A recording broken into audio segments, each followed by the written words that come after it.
Hello guys, welcome to Barking Mad Tech, an extremely low effort and extremely low budget tech channel dedicated to bringing you only the best in bad tech content. My name is Nick and today we're doing something a bit different to what I usually do. It is a build video in a sense, but I'm not actually going to be building anything. Instead I will, as part of a longer running series, pick a price point or use case and then come up with a computer configuration that suits that price point or use case.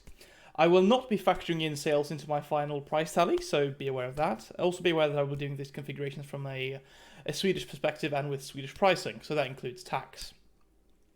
This time around we'll be doing a gaming PC, specifically a sweet spot gaming PC, which I personally would define as a price point between 10 to 12,000 Swedish crowns.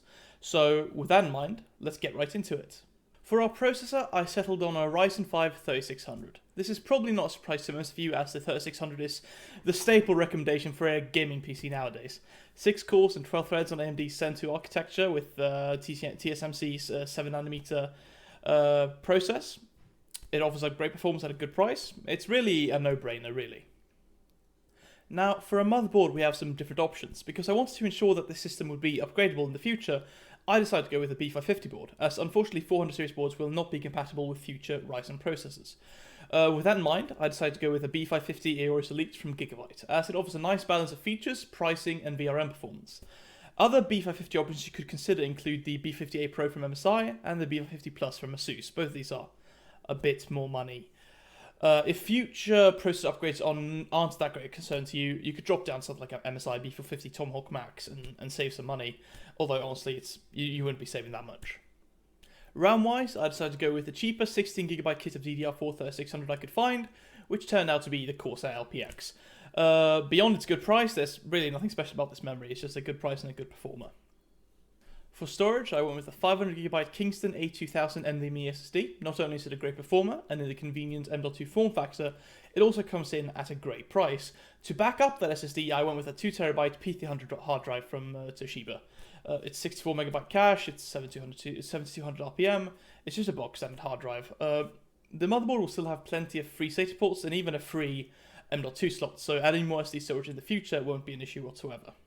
Now we turn to our case, and obviously a case choice is highly personal, more so I think than any other part in a computer. So if you're following along, wanting to build something like this for yourself, you can obviously substitute my case choice for one you like better if that's the case. No pun intended. With that said, I wanted a case that can support all our hardware, obviously, has good airflow and comes in at a good price. So I landed on the Phanteks P400A RGB. It has a mesh front panel, which allows for great airflow, and it comes with 3 fans included.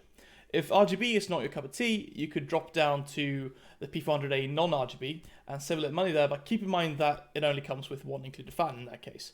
But it comes in at a great price for it offers. For our power supply, I wanted something of high quality and with enough wattage to give us some breathing room for future upgrades.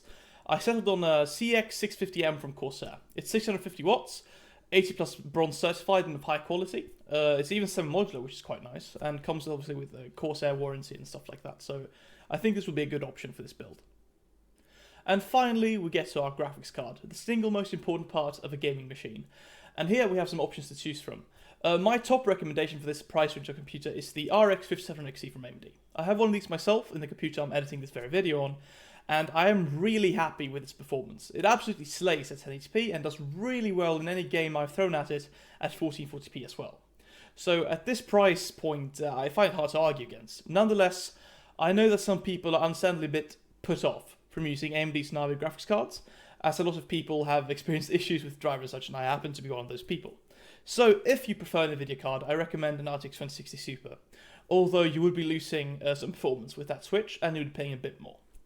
Now, if you're not looking to spend quite as much as that, if maybe you're looking to play at 1080p almost exclusively, or what have you, we could save a bit of money and drop down something like the 5600 XT from AMD, or a 2060 KO from the Nvidia side, which was that special 2060 that only EVGA came out with. I think it was on a different actual GPU die as well from the normal 2060s, but nonetheless those are options to choose from as well.